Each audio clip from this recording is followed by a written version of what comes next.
Over 3,500 people were killed by distracted drivers in 2021.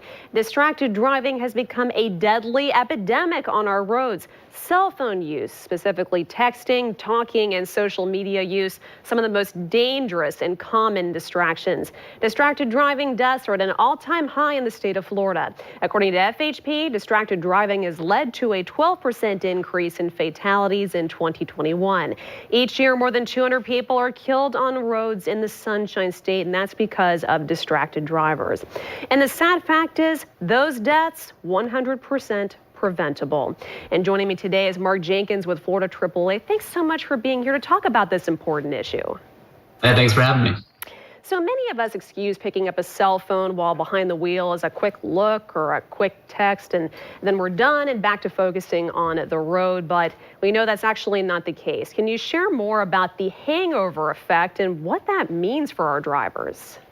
Yeah, I mean, it's called cognitive distraction. Essentially what that means is you're sitting behind the wheel, you might send a text, and you might maybe look back at the road, but your mind is still on the task of whatever it was that you just did. You might still be thinking about what that text was and, oh, did I, use the right punctuation or whatever the case might be, and you're not fully focused on what you're doing. So it's called cognitive distraction, and that can linger 45 seconds or so. That's almost a minute after sending that text that you could be distracted.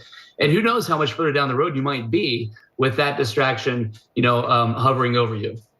And it only takes a second for something bad to happen. So what steps can people take to be maybe less distracted behind the wheel? What do you recommend?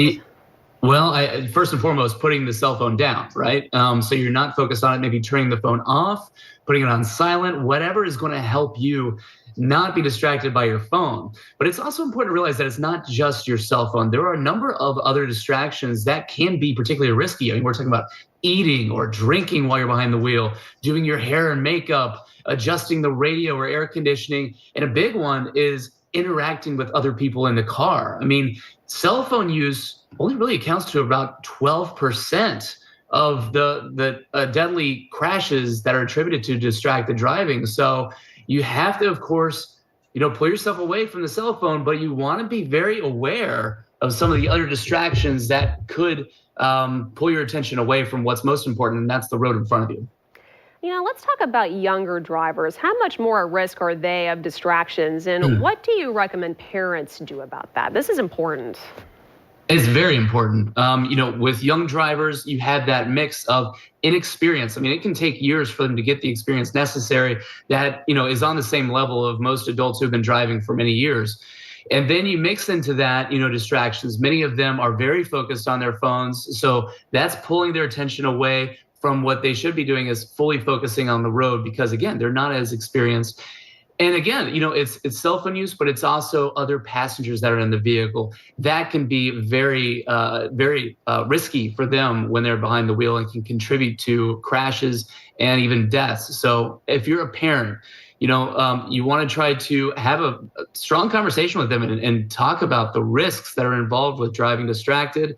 Make an agreement with them that they're not going to use their cell phone while behind the wheel. And you can even set limits on when they can drive and whether they can have passengers in the vehicle with them. Real quick, because we only have a few more seconds left, but it's important. Prom season around the corner, summer holidays. Why is summertime more dangerous on our roads? Real quick answer. Because kids have more time to spend on the roadways. They're not in school, and so they're spending more time out driving to parties and driving to the beach and what have you, and oftentimes they're with their friends in the vehicle. Mark Jenkins with AAA, thank you so much for this. Have a great one. Thanks, you too.